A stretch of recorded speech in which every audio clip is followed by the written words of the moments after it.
यहाँ पे भैया मुझे पता है ऐसे बहुत लोग हैं जिनको आलस आता है, आलसी है, काम करने का दिल नहीं करता, उनका आगे पढ़ने का दिल नहीं करता। तो उनको लेक्चर में यहीं पे हम 5 पॉइंट दे देते हैं, की पॉइंट जिस पे स्टोइसिज्म पूरी तरीके से बेस्ड है। वैसे तो बहुत सारे की प्रिंसिपल्स, की पिलर्स होते हैं, हर फिलोसफर ने अपना दिया, हर फिलोसफर के अपने, बट यहाँ पे 5 में मैं ब्रीफ कर देता हूँ। तो भैया अगर अब हम सीधी सादी भाषा में बतलाएं तो स्टोइसिज्म जो है हेलेनिस्टिक पीरियड में आया है। और हेलेनिस्टिक HELLENE हेलेन ग्रीक में मतलब ग्रीक ही होता है। हेलेनिस्टिक पीरियड था जिसमें एपिक्यूरियनिज्म, स्केप्टिसिज्म, स्टोइसिज्म जैसे स्कूल ऑफ थॉट आए।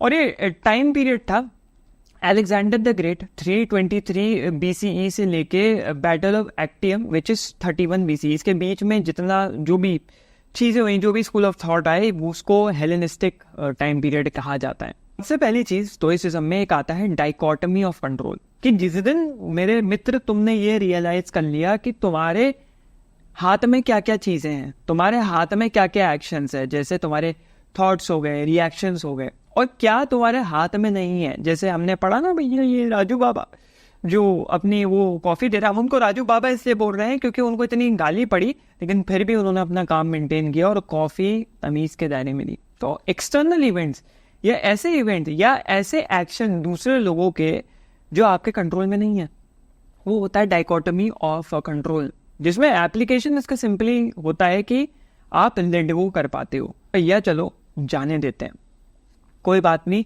हो गया, ये इंसान नहीं मुझे कंट्रोल कर सकता, या ये एक्सटर्नल इवेंट मुझे नहीं कंट्रोल कर सकता, जो हुआ हुआ, अब बाकी की बात या बाद में। Virtue as the highest good. Number 2, virtue मतलब गुड। क्या गुण है तुम्हारे अंदर जो कि स्टोइसिज्म में बताए जाते हैं? विजडम, करेज, जस्टिस, टेम्परेंस। तुम्हारे पास बुद्धि है, तुम्हारे पास न्याय करने की क्षमता है, तुम्हारे ऊपर तुम्हारे अंदर साहस है, ये सब चीजें, तुम्हारे अंदर सहनशीलता है, अगर हम हिंदी में बोले तो ये सब चीजें होती है जो एक इंसान को बेहतर बनाती है डेली लाइफ में। उसके एप्लीकेशन भी यही है भाई, कि तुम किस तरीके से उन एक्शंस को जस्टिफाई कर रहे हो। एक तो तुम एक्शन कर रहे हो जिसकी वैल्यूज बहुत अच्छी हैं, जिसकी वर्च्यूज बहुत अच्छी हैं, और उन एक्शंस, डेली एक्शन की क्वालिटी कैसी हो, डेली एक्शन को तुम जस्टिस दे भी रहे हो, नहीं दे रहे हो, बहुत इंपॉर्टेंट होता है वो। Number 3, living according to nature, कि दुनिया में नेचुरल ऑर्डर में सब कुछ चलता है, जिसको स्टोइक्स, जो कि हम आगे पढ़ेंगे, पैंथीस्ट होते हैं, क्यों होते हैं, किस लिए होते हैं, जो बोलते हैं डिवाइन ऑर्डर पे बिलीव रखो, अपनी फेट एक्सेप्ट करो, जो हो रहा है किसी रीजन की वजह से हो रहा है, जिसको आगे अगर नाम दो तो एक स्टोइसिज्म का कॉन्सेप्ट होता है अमोर फाती, एक्सेप्टेंस ऑफ फेट। फ्रेडरिक नीचे वाले लेक्चर में भी हमने इसके ऊपर विस्तार से बात करी थी। सो जैसे लोग होता है ना, परेशान होते हैं, सर्कमस्टेंसेस बदलने की कोशिश करते हैं, चीज़ें बदलने की कोशिश करते हैं, लेकिन यही अगर तुम एक्सेप्ट कर लो कि ये तो होना ही था भाई, this was meant to be, this was in the divine order, उस दिन तुम्हें रियलाइज होता है भैया सब बेकार है, ये सब तो अगर हम सिचुएशन कंट्रोल करने की कोशिश करेंगे तो ये गाड़ी निकल जाएगी, सिचुएशन जैसी है वैसी ही उसको चलने दो। चौथा है इमोशनल रेजिलियंस, कि भाई इमोशनल हो के कभी नहीं बहना चाहिए, जिसको बोलते हैं ना भावों में मत बह जाओ, दिमाग का इस्तेमाल करो, अपने रैशनैलिटी का इस्तेमाल करो, जिसको भी अभी हम लोग आगे नेगेटिव विजुअलाइजेशन के बारे में बात करेंगे, कि भाई पहले से ही अपने को प्रिपेयर रखो कि भाई बुरा भी हो सकता है सिचुएशन में, अच्छा भी हो सकता है सिचुएशन में, हो सकता है सब कुछ खराब भी हो जाए, तो मुझे प्रिपेयर्ड रहना, और जब वो सिचुएशन आए तो आई शुड बी स्टोइक।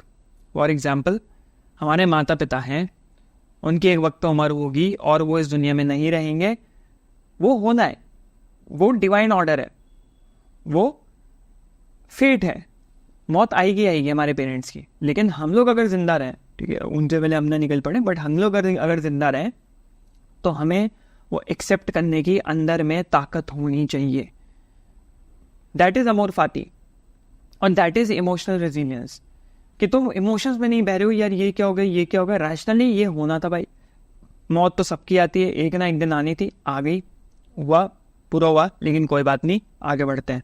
और 5वां, स्टोइक्स ने हमेशा एक चीज़ पे एम्फेसिस किया कि जो तुम थ्योरी में पढ़ रहे हो, जो तुम किताबों में पढ़ रहे हो, वो प्रैक्टिकली भी अप्लाई करना बहुत ज़रूरी है, जिसका इन्होंने नाम दिया डेली प्रैक्टिस एंड रिफ्लेक्शन। अगर तुम स्टोइसिज्म को सिर्फ किताब के पन्नों के बीच में मेरे मित्र, मेरे दोस्त रख दोगे तो उसकी कोई वैल्यू नहीं होने वाली, उसकी कोई इज्जत नहीं होने वाली। तुम्हें आगे बढ़ना है, तुम्हें बियॉन्ड बढ़ना है, अपनी लाइफ में बेटर बनानी है तो स्टोइसिज्म को अप्लाई करो। तो स्टोइसिज्म दूसरी फिलॉसफीज की तरह बहुत किताबी चीज़ नहीं है, किताबी कीड़ों के लिए नहीं बनी है। Stoicism is a practical philosophy to make yourself better version of yourself. जो तुम कल थे आज उससे बेहतर हो। जैसे मार्कस ऑरेलियस, जिसके ऊपर अगर आपको एक अल्टीमेट लेक्चर चाहिए मार्कस ऑरेलियस के ऊपर तो मेरे को ज़रूर बताइएगा कमेंट्स में, मैं उसके ऊपर एक लेक्चर बनाऊंगा, तो बनाना बहुत ज़रूरी है। यहाँ पे आए कुछ फाउंडिंग फादर्स जिन्होंने स्टोइसिज्म की नींव रखी, उपजाऊ ज़मीन बनाया स्टोइसिज्म की दुनिया को। जैसे ज़ीनो, क्लियांथीस, और क्लियांथीस के बारे में ज़्यादा विस्तार से बात नहीं हुई है। ज़ीनो, ठीक है, एपिक्टेटस हो गए, मार्कस ऑरेलियस हो गए, इन लोगों के बारे में ज़्यादा बात होती है, बट हम लोग यहाँ पे टच करते हुए चलेंगे। अब यहाँ पे मैं अगर अपने लेक्चर नोट्स की तरफ आऊँ, फोकस है ना, हाँ है, यहाँ पे स्मूथ फ्लो ऑफ लाइफ के बारे में बात करी थी, जिसको इन्होंने कहा, ज़ीनो ने कहा, यूरोया बियाओ, EUROIABIOU, मतलब living in agreement with nature. Nature के साथ चलो, इस प्रकृति के साथ चलो, एक स्मूथ फ्लो है, जिसको डाओइज्म के भी कॉन्सेप्ट में इलेबोरेट किया जाता है। डाओइस्ट फिलॉसफी में एक स्मूथ फ्लो ऑफ लाइफ है, उसको डिस्टर्ब मत करो, जो जैसा चल रहा है भाई चलने दो। यहाँ पे फिर क्लियांथीस आए। क्लियांथीस ज़ीनो के चेले स्टूडेंट रह चुके, इन्होंने पे फ्यूसी के बारे में ऐड किया, विच इज़ कि भाई विद नेचर। यहाँ पे इससे पहले बात चल रही थी एग्रीमेंट एक नेचर के बारे में, और यहाँ पे अकॉर्डिंग टू नेचर की बात कर दी क्लियांथीस ने कि भाई एक एग्रीमेंट तो चलो बात सही है जो आप कह रहे हैं ज़ीनो बाबा, लेकिन हमको नेचर के अकॉर्डिंग रहना चाहिए। इस पे मैं ज़्यादा तवज्जो देना चाहता हूँ। ये लोग क्या कहना चाह रहे थे भाई, इन्होंने दुनिया को मटीरियलिस्टिक कहा कि पूरी दुनिया मटीरियल से बनी हुई है, और ये दुनिया शहर है, इंसानों का शहर, और ये इंसान एक दूसरे से रैशनैलिटी और लॉजिक के थ्रू जुड़े हुए हैं। ये इंसान सोशल क्रीचर्स हैं, ये इंसान सोशल बटरफ्लाइज है, मतलब एक दूसरे से वार्तालाप करते हैं, एक दूसरे से जुड़ते हैं, एक दूसरे के साथ रिश्ते बनाते हैं इसी बेसिस के ऊपर। ज़ीनो ने फिर ड्यूटी के ऊपर बात करी, कैथेकॉन, KATHEKON, कैथेकॉन, मतलब हम ऑब्लाइज है, हमारे ऊपर ये मॉरल रिस्पॉन्सिबिलिटी है कि हम ना सिर्फ अपनी फैमिली का ध्यान रखें, अपने बाल बच्चे बीवी जीव जंतु का ध्यान रखें, बट अगर वी आर एबल, मतलब हमारे हाथ पैर चल रहे हैं, हमारा दिमाग चल रहा है, तो हमें पब्लिक रिलेशंस में भी इंटरफेयर करना चाहिए। ये हमारी रिस्पॉन्सिबिलिटी है। हमारी रिस्पॉन्सिबिलिटी ये नहीं कि सिर्फ फैमिली को जाके भैया देख लिया बच्चे पढ़ रहे नहीं पढ़ रहे हैं, सब खुश हैं नहीं है। हमारी सोसाइटी के प्रति भी एक रिस्पॉन्सिबिलिटी बनती है, जिसको कभी भी हम लोग नज़रअंदाज नहीं कर सकते। फिर इन लोगों ने स्टोइक करिकुलम को डिवाइड कर दिया, फिजिक्स में, लॉजिक में, एथिक्स में। फिजिक्स में इन्होंने कहा फर्टाइल फील्ड की तरह होते हैं, उपजाऊ ज़मीन की तरह होती है। लॉजिक को इन्होंने कहा the protective fence keeping out corruption, logic की वजह से करप्शन और गंदगी बाहर रहती है, वो जो उपजाऊ ज़मीन है। एथिक्स, और एथिक्स क्या है, जो फल निकलता है उस उपजाऊ ज़मीन से, वो एथिक्स होते हैं।